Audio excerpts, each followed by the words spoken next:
పెళ్ళైనా పండగైనా వేడుక ఏదైనా పట్టు చీరల ప్రత్యేక వేదిక వారాహి సిల్క్స్. నమస్తే, నేను Keshav. Welcome to Suman TV.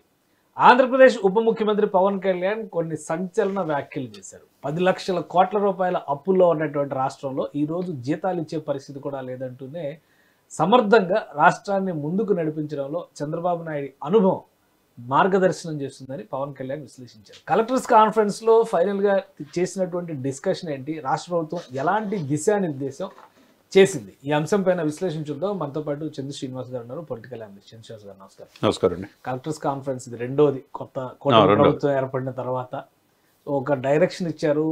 రాష్ట్రంలో తీసుకోవాల్సినటువంటి అభివృద్ధి ఇతర అంశాలకు సంబంధించి ఒక విజన్ సదస్సు లాంటిది ఇది అని చెప్పారు అన్నారు. సో ఆ విజన్ అనేది కలెక్టర్స్కి, ఆఫీషియల్స్కి, ఐపీఎస్లకి, ఐఏఎస్లకి కరెక్ట్గా కనెక్ట్ అయిందని అనుకోవచ్చా ఈ మీటింగ్ ద్వారా? తప్పకుండా కరెక్ట్ అయింది. ఎందుకంటే ఆయన చెప్పిన మాటలు కూడా ఎన్నో ప్రజలు ఎన్నో ఆకాంక్షలతో వాగ్దానాలతో మేము ప్రజల ముందు మంచి మెజార్టీతో వచ్చినప్పుడు ఆకాంక్షలు తగ్గట్టుగా మేము పరిపాలించాలంటే మేము ప్రత్యక్షంగా హామీలు ఇచ్చి వాగ్దానాలు చేసి ఫీల్డ్లో మేము కనపడతాం. కానీ క్షేత్రస్థాయిలో ప్రజలకి అవి తీసుకెళ్లాల్సిన బాధ్యత కలెక్టర్లది, ఐఏఎస్లు, ఐపీఎస్లది చెప్పకనే చెప్పారు. అదే సమయంలో గత 5 సంవత్సరాల్లో కలెక్టర్ వ్యవస్థ, రెవెన్యూ వ్యవస్థ ముఖ్యంగా నిర్వీర్యం అయిపోయింది. చివరికి రెవెన్యూ వాళ్ళు మొత్తం కూడా సినిమా థియేటర్ల దగ్గర, ఇసుక దగ్గర, మీరు కూడా ఏమి అనలేని పరిస్థితి, మందు షాపుల దగ్గర ఉండాల్సిన పరిస్థితి దశాబ్దాలుగా ఎప్పుడు ఏ ప్రభుత్వంలో చూడలా. జగన్మోహన్ రెడ్డి గారు అలా చేశాడు. మేము కూడా మాకున్న పరిస్థితుల నుంచి రోడ్డు మీద పడాల్సి వచ్చింది. కానీ ఆ సమయంలో ఎవరు కూడా నమ్మకం నీరెత్తినట్టు ఉన్నారు కాబట్టి ప్రజల్లో తీవ్ర ఆవేశంతోనే ఆ ప్రభుత్వాన్ని మార్చారు. కాబట్టి మీరు నిజాయితీగా పనిచేయండి. ఐఏఎస్, ఐపీఎస్ అంటే ఓ దేవుళ్లాగా జిల్లాకి అధికారులు. అదేవిధంగా 5 కోట్ల మంది ఎంతో అభివృద్ధి ధ్యేయంగా ప్రజలు కోరుకుంటారు. దాని సంక్షేమాన్ని, ప్రభుత్వ సంక్షేమాలని క్షేత్రస్థాయిలో మీరు ఎటువంటి ఇది లేకుండా తీసుకెళ్లాల్సిన బాధ్యత మీదే అనేది స్పష్టంగా యాజ్ ఎ డిప్యూటీ సీఎంగా స్పష్టంగా తెలియజేశాడనేది మనం అనుకోవాలి. అంటే అసలు ఈ మీటింగ్ ద్వారా చంద్రబాబు నాయుడు గారు పదే చెప్తున్నారు, రాబోయేదంతా కూడా ఒక చేంజ్ ఓవర్ టైం. ఇది ఐటీ వెళ్ళిపోయింది, ఏఐ కూడా ఇప్పుడు వెనకబడిపోద్ది, ఆర్టిఫిషియల్ ఇంటెలిజెన్స్, డీప్ టెక్ అంటున్నారు ఆయన. ఏంటి దీనివల్ల ఆంధ్రప్రదేశ్కి కలిగేటువంటి ప్రయోజనం ఏంటి? ఆంధ్రప్రదేశ్లో ఎలాంటి మార్పులు రాష్ట్ర ప్రభుత్వం అంచనా వేస్తుంది? తప్పకుండా అండి. అంటే చంద్రబాబు నాయుడు అంటేనే అనుభవం, 4 దశాబ్దాల అనుభవం, 14 సంవత్సరాలు సీఎంగా చేశారు.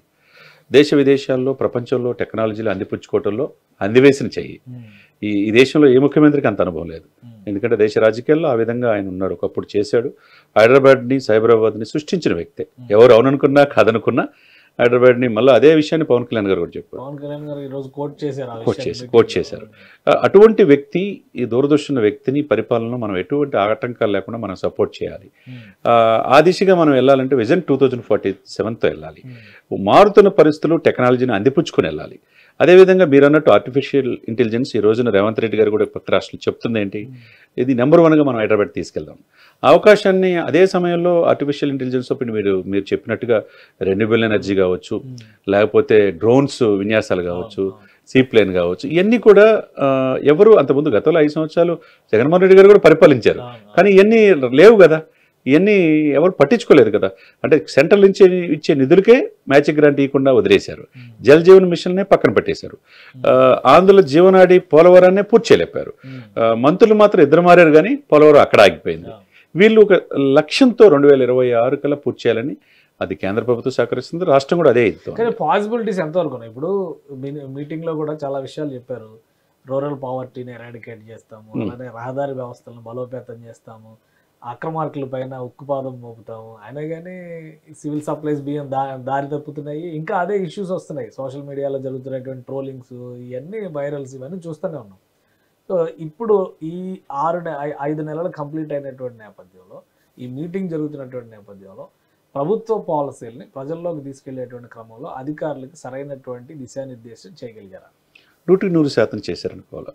అంటే గత 5 సంవత్సరాల్లో కలెక్టర్లకు కానీ, ఐఏఎస్లు, ఐపీఎస్లు కానీ, మిగతా డిపార్ట్మెంట్, రెవెన్యూ డిపార్ట్మెంట్ ఏ వ్యవస్థను కూడా వాళ్ళు అధికారం వాళ్ళ చేతిలో లేకుండా పోయింది. వీళ్ళే ప్రభుత్వ పెద్దలే వాళ్ళు ఇష్టానుసారంగా వివరించారు. ఎమ్మెల్యేలు వాళ్ళు ఇష్టానుసారంగా వివరించారు. అధికారులని ఎవరు పట్టించుకోవాలా అనేది మనకు కనపడింది. మీరన్నట్టు 3 పాయింట్లు, దారిద్ర్య దిగువన ఉన్నవాన్ని గ్రాస్ రూట్ లెవెల్లో మనం కనెక్ట్ అవ్వాలంటే గ్రామీణంగా కావాల్సిన గ్రామాలకు కావాల్సిన ఇవ్వాలి, పంచాయతీలకు కావాల్సిన ఇవ్వాలి. అదేవిధంగా రోడ్లు వసతులు కల్పించాలి. ఎప్పుడు లేని విధంగా ఈ ప్రభుత్వం వచ్చిన తర్వాత రోడ్ల మీద పూర్తి దృష్టి పెట్టింది. అదేవిధంగా 25,000 కోట్ల జలజీవన్ మిషన్ని గత ప్రభుత్వం ఎందుకు నిర్లక్ష్యం చేసింది? పట్టించుకోవాలి. మళ్ళీ చంద్రబాబు నాయుడు గారు, పవన్ కళ్యాణ్ గారు ఆ విధంగా తీసుకొచ్చారు.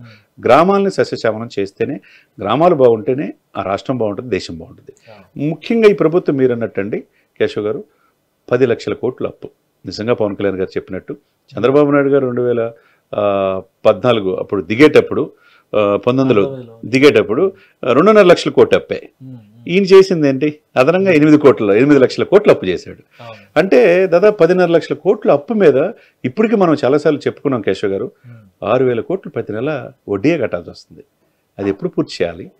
కానీ ఆ ఎక్కడ కూడా కనపడకుండా ఒకవైపు ఉద్యోగులకి పెన్షన్లు 1వ తారీఖు ఇస్తున్నారు, మనం చూసాం. ఎక్కడ వాలంటీర్లు లేకపోయినా ఇస్తున్నారు. అదేవిధంగా 5వ తారీఖులో ఉద్యోగులకి జీతాలు వస్తున్నాయి. ఏది నీడినో అది చేయగలుగుతున్నారు. ఆ దిశగానే మీరన్నట్టు కేంద్ర ప్రభుత్వం కరెక్ట్గా రాష్ట్రాలకు ఇవ్వాలి అనుకుంటే, ఎందుకంటే రాష్ట్రాల యొక్క ప్రాధాన్యత ఏందని మొన్న ఎలక్షన్లో బీజేపీ కూడా తెలిసి వచ్చింది. కాబట్టి వాళ్ళు త్వరితగతిన అది గ్రామీణాభివృద్ధి కావచ్చు, గ్రామీణ నీటిపారుదల కావచ్చు, లేకపోతే ప్రాజెక్టు పూర్తి విషయం కావచ్చు, రాజధానికి నిధుల విషయం కావచ్చు, ఈ కనెక్టివిటీ అన్నీ కూడా అన్ని రకాల మౌలిక సదుపాయాల కల్పనలో కేంద్ర ప్రభుత్వం కూడా గతంలో ఎప్పుడు లేని విధంగా ఈ 5 మాసాల్లోనే చేతులు అందిస్తుంది. కానీ అంటే ఇప్పుడు ప్రభుత్వం చెప్తున్నటువంటి వాదనలు పదే ఈ ఉక్కుపాదంతో అణిచివేస్తాం, ఒక పాయింట్. ఆ ఉక్కుపాదం అనేది ఎక్కడ మోపుతున్నారు, ఎప్పుడు మోపుతున్నారు?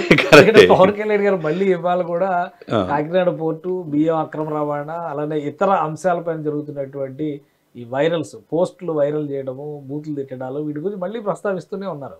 ఎన్ని రోజులు పడుతుంది వీటిని? అదే చెప్పాడు. అదే మీరు అన్నట్టు IAS IPSలకి కూడా ఒకే మాట చెప్పారు. మేము ఆన్ బిహాఫ్ ఆఫ్ ప్రభుత్వ ప్రతినిధులు, custodian of people and government, 5 కోట్ల మంది ప్రతినిధులుగా ప్రజలు ఎన్నుకుంటే మేము మీ మీద డిపెండ్ అయి ఉన్నాం. మరి మీరు 3 చెక్ పోస్టులు ఉంటే 3 చెక్ పోస్టులు కూడా దాటి ఇంకా ఎందుకు వస్తున్నాయి అని చెప్పన్నాడు. కరెక్టే. ఇప్పుడు ప్రశ్న బందర్లో, మచిలీపట్నంలో గోడౌన్లో సీజ్ చేసిన బియ్యం కూడా మాయమైపోయినాయి. ఎలా జరుగుతుంది? అంత అధికారుల సహకారంతో జరుగుతుందా, లేదంటే ప్రభుత్వ ఉదాసీనత వలన ఇంకా పెంచలేకపోతున్నటువంటి పరిస్థితి? అదే కదా, అధికారుల అలసత్వం అనేది ఆయన చెప్పకనే చెప్పాడు. మీరు గుండెల మీద చేసుకొని మీ వృత్తికి న్యాయం చేయండి. మేము గత ప్రభుత్వం లాగా మీ మీద ఒత్తిడి తేము, హెరాస్మెంట్ చేయము.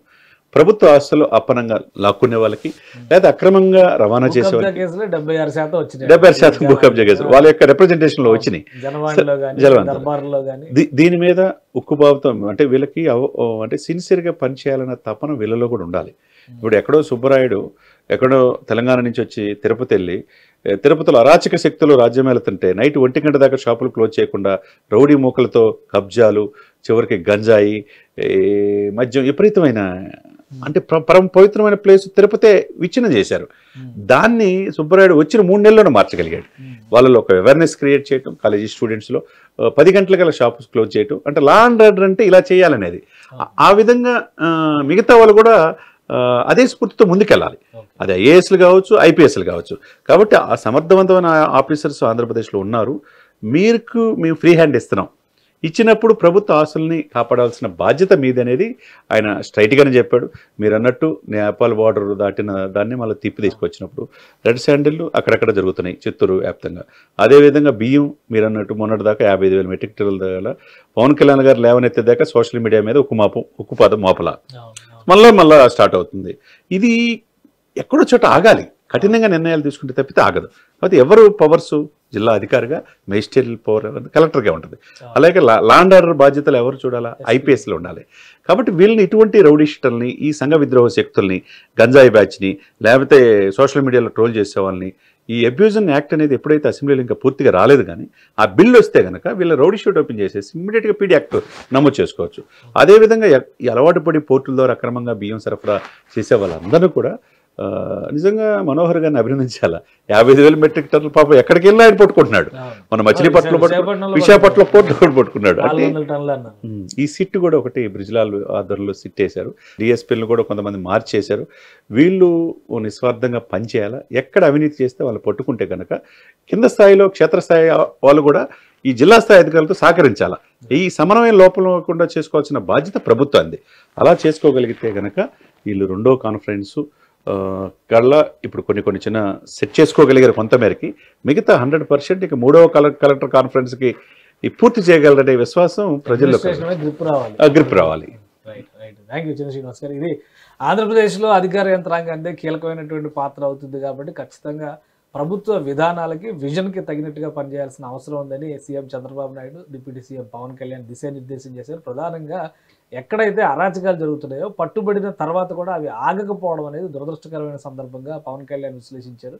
రాబోయేటువంటి సమావేశం కల్లా కఠిన నిర్ణయాలు తీసుకునే దిశగా యంత్రాంగం అడుగులు వేయాలని దిశానిర్దేశం చేశారని చంద్ర శ్రీనివాస్ గారు విశ్లేషిస్తున్నారు. ఇది స్పెషల్ డిస్కషన్. Keep watching.